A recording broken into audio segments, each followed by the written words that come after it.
E aí, pessoal, tudo jóia? Então vamos lá, né? O tema da aula de hoje vai ser as 5 forças de Porter.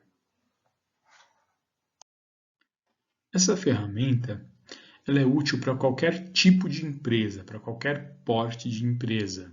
Não faz mal, grande ou pequena. Ela é útil por quê? Porque ela consegue situar a empresa dentro do seu mercado competitivo, dentro da sua área de atuação. Ele é um recorte, ela é uma ferramenta de análise ambiental, como outras que nós já vimos, só que o diferencial dela é que ela foca no seu segmento de mercado, tá? E essa ferramenta foi proposta pelo professor Michael Porter, que é um grande nome da área de marketing, e o seu grande diferencial é o seguinte, que sempre quando se fala em concorrência, né, que essa é uma ferramenta de análise de concorrência, sempre quando nós falamos em concorrência, nós pensamos apenas nos nossos concorrentes diretos. E ele fez um estudo no qual ele descobriu o seguinte, ele descobriu esse cenário desse gráfico aqui, onde existem mais 4 forças que influenciam na concorrência direta. Então, os seus clientes, os seus fornecedores, os bens substitutos que podem fazer o mesmo serviço que o seu e novos entrantes que podem atrapalhar ali, mexer com o seu mercado. Então, ele ampliou a visão de concorrência. Então, essa é a função dessa ferramenta, da análise das 5 forças de Porter. Ampliar a visão sobre a concorrência da empresa. E aí, então vamos lá, pessoal. Queria aproveitar e falar para vocês que eu tô aqui falando mansinho, baixinho, porque eu tô gravando de madrugada, né? Então não dá para ficar fazendo muita estripulia. Eu queria mesmo fazer uns vídeos igual o Huawei, o Igor Guimarães, que são meus ídolos do YouTube. Quem não conhece, procura lá, vale a pena, tá? E também que tá um frio do caramba, né? Tô até de blusa aqui. Então vamos lá. Vamos falar sobre a primeira grande força de Porter, que são a rivalidade, né? As rivalidades entre os concorrentes. Então a gente precisa entender primeiro quem são os nossos concorrentes diretos e ficar pensando em como ser melhor do que eles, né? Quem concorre diretamente é o mesmo público que a gente. Por exemplo, Copenhagen e Cacau Show, eles trabalham com o mesmo produto, chocolate, mas eles não são concorrentes diretos, porque Copenhagen é super caro, mais fino, e Cacau Show é um produto mais popular. A gente precisa entender também, dentro desse mercado, como essas empresas estão agrupadas. Por exemplo, no segmento de lanchonetes, como funciona? Nós temos desde aquelas lanchonetes que parece meio botequim, o cara vende coxinha, vende salgadinho, vende hambúrguer, as lanchonetes que o pessoal vende aqueles hambúrgueres artesanais, sofisticados, nós temos as grandes redes de franquia, grandes conglomerados dentro de um mesmo segmento, concorrendo ali, vendendo o mesmo produto, né, vendendo um produto bem parecido. Então, a gente entendendo isso, a gente consegue conhecer melhor e ver a melhor forma de se posicionar, né? Que a grande questão aí das 5 forças de Porter é isso. A gente se encontrar e se posicionar dentro desse mercado. Então, se é um mercado onde predominam as grandes redes internacionais de fast food, né? Ou se há abertura para outras possibilidades. Outro exemplo, né, dentro desse agrupamento de empresas, a área de transporte, você tem os grandes grupos como JBS de frango, é a JSL, né?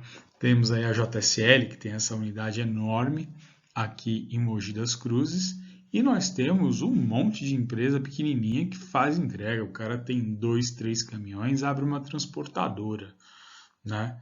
Então, é claro que a JSL não atende o mesmo cliente que o cara que tem 2 caminhões, que faz... O cara vai, leva a carga e traz mudança do norte. Então, não é o mesmo público. Então, mas a gente precisa entender como funciona esse mercado. No caso das transportadoras, por exemplo, muitas transportadoras têm a frota própria e agregam mais caminhões quando cresce a demanda. Então, isso é um conhecimento sobre o agrupamento desse segmento de mercado. Né? Quais são as marcas consolidadas, as marcas que são respeitadas no mercado? Quais são as empresas que são referência? Quais são as empresas que se destacam nesse mercado? E outra coisa muito importante sobre isso, a gente também precisa entender o porquê elas se destacam no mercado. Tem aquela história, né, da Nike, da Puma, que a Nike, apesar de serem todos produtos esportivos, a Nike tem a questão de ser positiva, né, o Just Do It, e a Puma se diferencia pelo estilo, ser um produto mais estiloso, né? Tanto que a gente sempre vê em muitos clipes aí de hip hop e tal, os antigos, os caras com roupa da Adidas, porque é considerado mais estiloso. Então isso são marcas fortes e que para alguém entrar no mercado de tênis, por exemplo, o que o cara precisa fazer para conseguir se encaixar num patamar desses caras? Muito difícil, né? Muito complicado. Então, a gente também, dentro do entendimento da concorrência, a gente precisa conhecer quais são as vantagens competitivas. Eles têm a vantagem do preço. A JSL, por exemplo, tem a vantagem da escala. Eles conseguem entregar uma quantidade gigantesca, porque eles atuam até no modal ferroviário, um caminhão a dar com pau. Então, eles conseguem. Então, você tem escala, preço, localização. De repente, uma empresa ela se destaca só por ser melhor localizada do que a outra.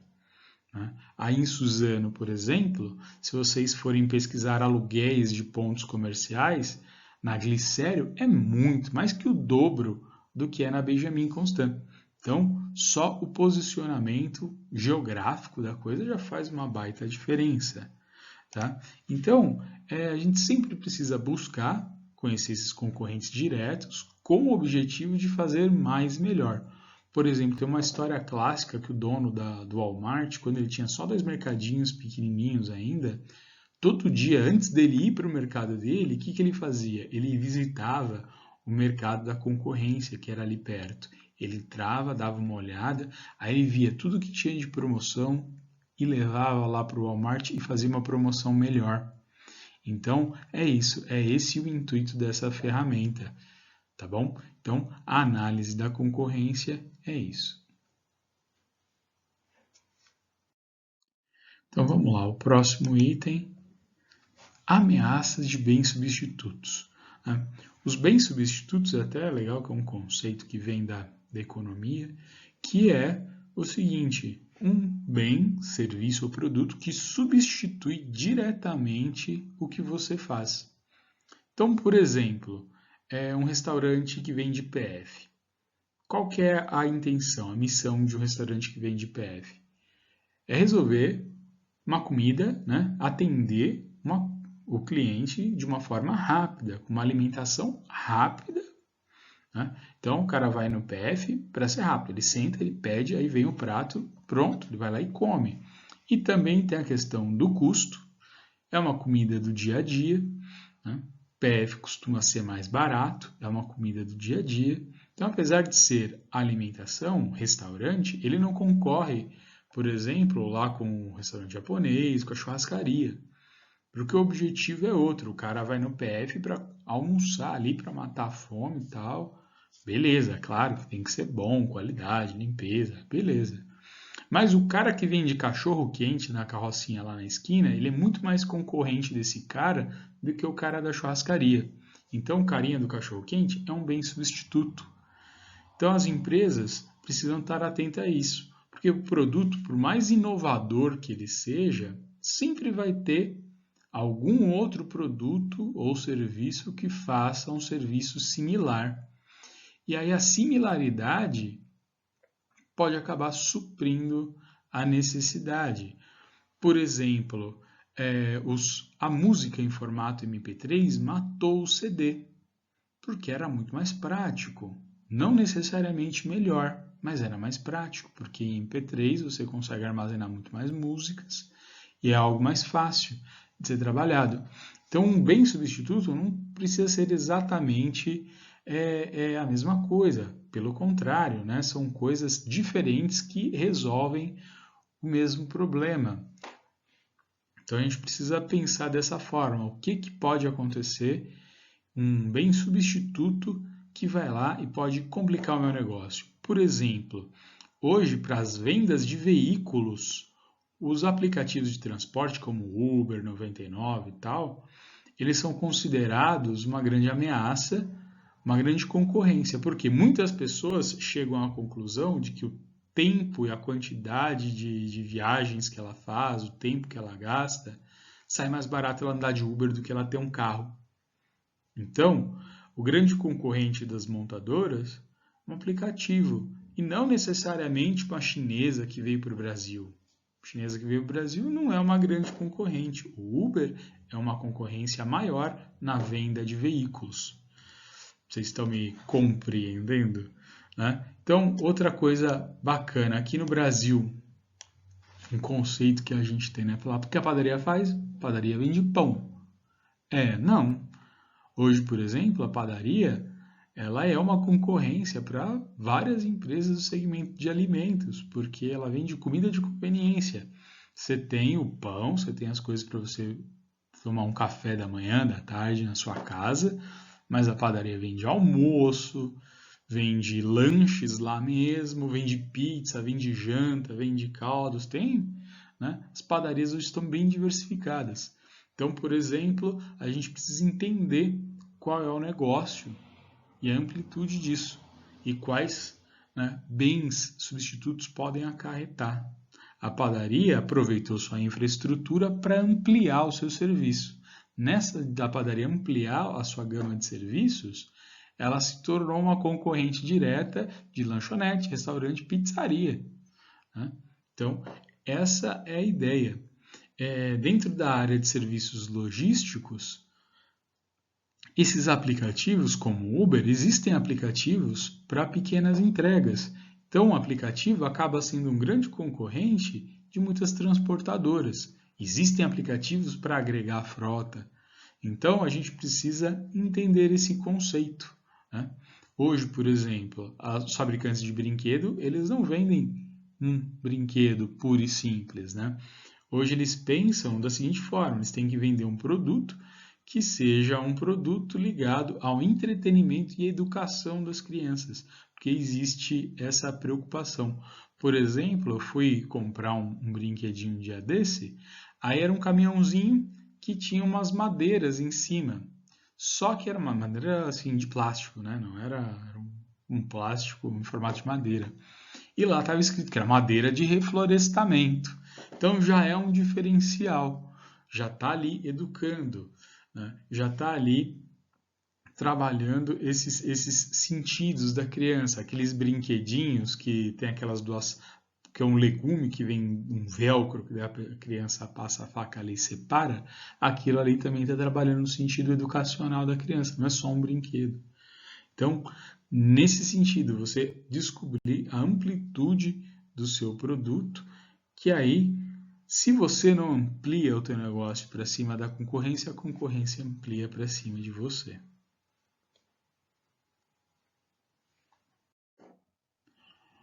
A próxima força que nós vamos tratar é o poder de barganha dos fornecedores. Bom, os fornecedores devem ser parceiros do negócio. A gente deve trabalhar dessa forma, tentar tornar o nosso fornecedor um parceiro, um aliado. Tomar cuidado, por exemplo, de não concentrar o fornecimento da nossa empresa, concentrar isso em pouquíssimos fornecedores. Por quê? Porque a gente vai se tornar dependente desse cara. Você imagina, por exemplo, você vai abrir um comércio de produtos eletrônicos importados e você só conhece um cara que fornece esses produtos. Você vai fazer um investimento, vai instalar uma infraestrutura, vai alugar um ponto comercial, vai começar a comercializar. Se você só conhece esse cara que traz mercadoria importada, você vai estar trabalhando para ele. A empresa não vai ser sua, você vai ser um distribuidor dele, né? Algumas situações são complicadas. Por quê? Por exemplo, energia elétrica. Como nós vamos desvencilhar dessa questão de ter um único fornecedor? Porque quando nós temos um único fornecedor, nós ficamos na mão dele. O ideal é diversificar o número de fornecedores. Quanto mais fornecedores, mais fácil para a gente trabalhar e menos dependente desse cara. Por exemplo, se você tá numa empresa aí de logística também, e você só tem um fornecedor de peça para manutenção da sua frota. Poxa, você fica, a tua empresa, a tua frota fica na mão desse cara, da hora que esse cara entrega. Então você precisa ter opções, tá? Então a gente precisa entender essa parceria. Por quê? Porque o cara, ele pode ser um grande aliado seu quando de repente você consegue desenvolver uma parceria de exclusividade. O Starbucks, o dono da Starbucks, quando ele tinha só duas cafeterias, ele já começava a visitar produtores de café para buscar produtos exclusivos. Quando a empresa consegue amarrar contratos de exclusividade, ela consegue ter uma vantagem competitiva. Mas quando esse contrato é desfeito, as coisas complicam. Um outro exemplo é o milkshake do Bob's, né, que é o principal produto deles. O que aconteceu? Depois de um tempo, Ovo Maltine perdeu a exclusividade com o Bob's. O que eles foram fazer? Foram fazer milkshake com o McDonald's, como principal concorrente. Não deu tão certo, não ficou tão bom quanto o do Bob's, mas poderia ter dado errado e o Bob's ter perdido seu principal produto. Então a gente precisa ter essa noção de diversificar os fornecedores e trazer os fornecedores para o negócio como parceiros, né? Como parceiros de negócio, não aquela relação de que um tentando esfolar o outro, o fornecedor tentando vender o produto mais caro para a empresa e a empresa tentando esmagar o seu fornecedor, esmagar a margem de contribuição dele. Isso não dá certo. Aqui no Brasil, por exemplo, nós temos um órgão específico para tratar desses assuntos, né, de fornecedores, de concorrência, que é o CAD, que é o Conselho Administrativo de Defesa Econômica. O Conselho Administrativo de Defesa Econômica, o CAD. Que, por exemplo, nós temos grandes empresas do ramo de proteína. Nós temos duas grandes empresas, né? A gente tem o grupo JBS e o grupo BR Foods. Então, eles dominam praticamente esse mercado. Então, o que acontece?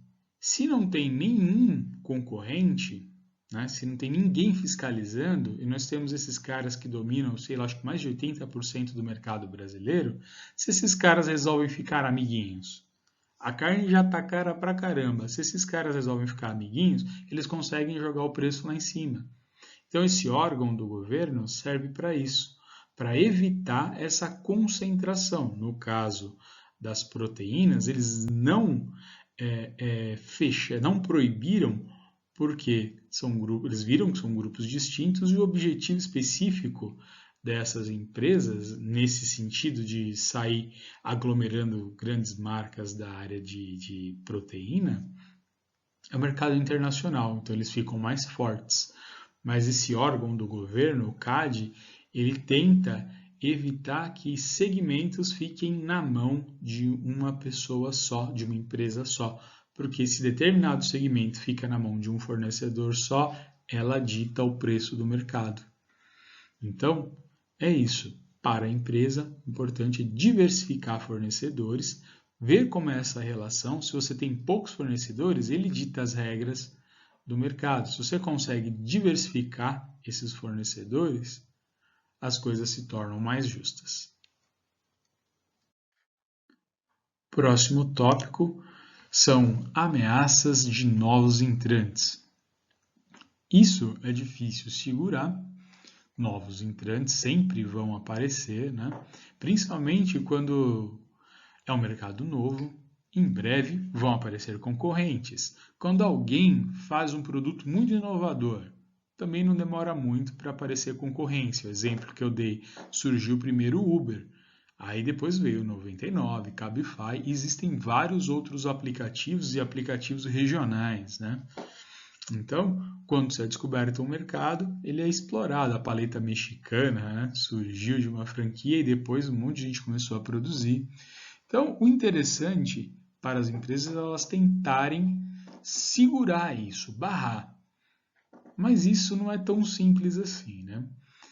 Como se dificulta a entrada de novos entrantes? Uma das coisas que mais dificulta a entrada de novos entrantes é o empenho tecnológico para o desenvolvimento do seu negócio.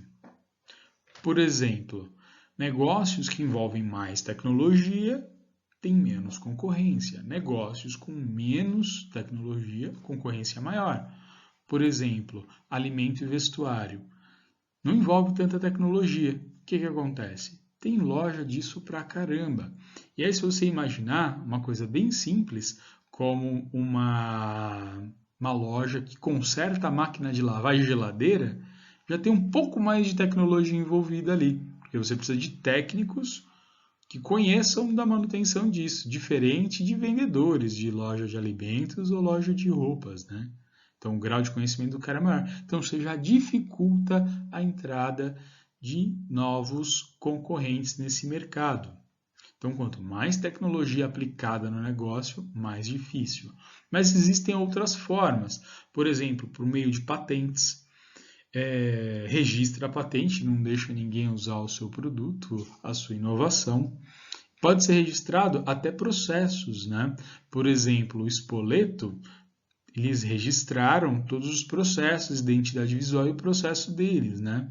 Que chama até trade dress, né? Trade dress, que é esse registro. Então, por isso que, apesar de ser um processo simples, o processo do Spoleto, não existem concorrentes, né, famosos pelo menos, que façam aquele tipo de serviço como o deles.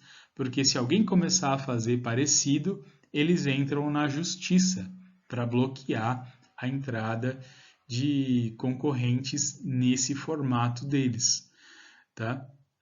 Então pode pôr aumentar o grau de tecnologia aplicado, marcas fortes, né? Marcas com diferenciais, registros, né, do trade dress, você ir lá e patentear processos, marcas, e aí, dessa forma, você torna a coisa mais difícil de entrar gente no seu mercado concorrente. Não é impossível, não vai ter como bloquear todo mundo, mas quanto mais dificuldades forem criadas, menos novos concorrentes a empresa vai ter.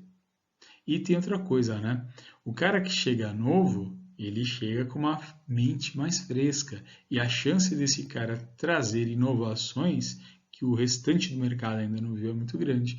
Então, para a empresa, é bom segurar. Para o mercado, não, né? Mas para a empresa é. Próxima força, poder de barganha entre os clientes.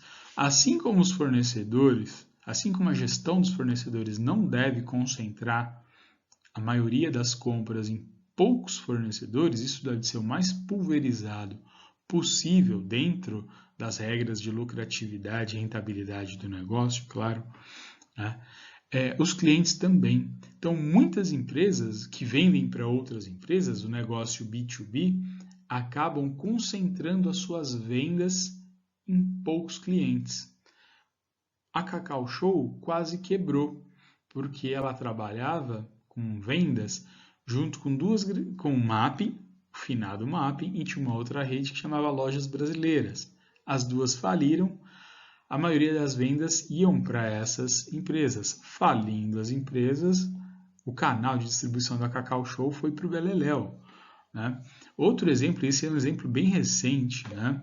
Um ex-aluno meu que trabalha numa empresa de alimentos aqui em Itaquá e que eles vendem saquinhos com mini pão de queijo, mini churros, e outros gêneros alimentícios à base de farinha de trigo, massas, né? E aí o que aconteceu?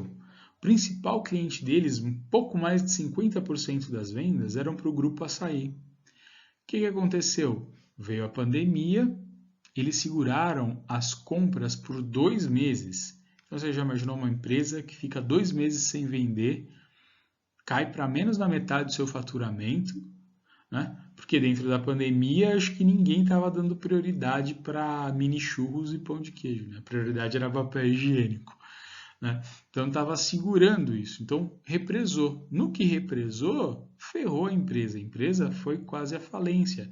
Porque, como ela trabalha com venda de produtos, ela tem um fluxo de caixa, né? Ela vende só a prazo. Ela ficou 2 meses parada, sem venda, começa a atrapalhar o fluxo de entrada. Então, no negócio B2B tem essa influência, né? Empresa a empresa. Agora nós temos também, né, a empresa consumidor final, B2C. Também, graças à internet, consumidores finais começaram a ter um grande poder de influência também. Então, deve ser muito bem administrado e, claro, que sempre cliente deve ser tratado como o rei. Cliente deve ser tratado da melhor forma possível, porque é o cara que manda a grana para a empresa. Então, dito isso, nós temos 2 formas de montar esse estudo de mercado, esse estudo de concorrência. A gente tem uma forma mais qualitativa, assim por dizer, que a gente pode montar uma tabelinha como essa daqui, no qual nós colocamos, né, os critérios, as 5 forças, e a gente discorre e descreve sobre isso num relatório como está o mercado, né, dentro de cada uma das 5 forças, como isso é enxergado pela empresa, como nós, os gestores do negócio, enxergamos. A gente pega lá uma empresa de armazenagem. Então, como está o mercado de armazenagem, a concorrência, os clientes, né? O que pode substituir esses serviços de armazenagem, né? Agora nós temos o serviço de self-storage, né? De auto-armazenagem, que qualquer um aluga um espaço, vai lá e guarda a mercadoria. Será que isso não vai ter impacto? Então, e analisando e descrevendo isso de maneira discursiva e de maneira qualitativa. E nós também podemos fazer essa análise de maneira quantitativa. Por exemplo, ó, essa tabela aqui embaixo. A gente coloca as empresas fazendo uma análise empresa a empresa, coloca a nossa e vamos colocando as nossas concorrentes diretas. E embaixo a gente vai colocando, né, numa coluna as 5 forças de Porter. E aí depois a gente vai pontuando, por exemplo, de 0 a 10, as forças, né? Quem está mais forte, quem tem mais chance de bem substituto, quem tem melhor relação com o fornecedor, quem tem as melhores relações com os clientes. E aí nós vamos pontuando. O legal da tabela é que depois a gente pode transformar isso em gráficos para facilitar a leitura, para facilitar o entendimento quando a gente for apresentar isso daí, né? Se a gente for fazer essa análise e apresentar para a nossa equipe, para a equipe de gestores. Então, por fim, vamos aí à nossa conclusão. Essa ferramenta, depois da gente fazer essa análise, a gente tem que chegar numa conclusão. A gente tem que determinar qual vai ser o posicionamento da nossa empresa, onde nós temos espaço para atuar, para se diferenciar dos demais, né? Onde que nós vamos ter vantagem competitiva, analisando todos aqueles pontos, o que nós precisamos nos diferenciar e o que a gente tem que tentar corrigir. Então, por exemplo, a gente vai se diferenciar através do quê? Através de custos, igual o Habib's faz? Pode ser uma estratégia. A gente pode se diferenciar também, como por exemplo a Natura, que trabalha com produtos inovadores, com produtos diferenciados. A gente pode trabalhar também com padronização. Sempre o cliente vai receber a mesma coisa, sempre vai ser suprido 100% da expectativa do cliente, dada a padronização. É o McDonald's atua dessa forma, né? A rede Ibis Hotel, todos os quartos em todos os lugares são iguais. Ou também a gente pode ser especialista em determinado assunto, por exemplo, a Decathlon, que é uma rede de produtos esportivos. Então eles são fera nesse segmento. A gente pode se diferenciar, por exemplo, sendo especialista em logística de produtos químicos para a indústria do etanol ou para a indústria do petróleo, né? Então, a gente pode se diferenciar dessa forma.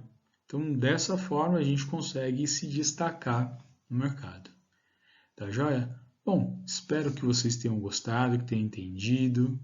Como eu falei, procurem o vídeo do Huawei do Igor Guimarães, que eu quero fazer um vídeo tão bom quanto o deles, mas eu não posso fazer isso de madrugada, porque vai me dar problema. Tá bom? Um abraço, fica com Deus, pessoal.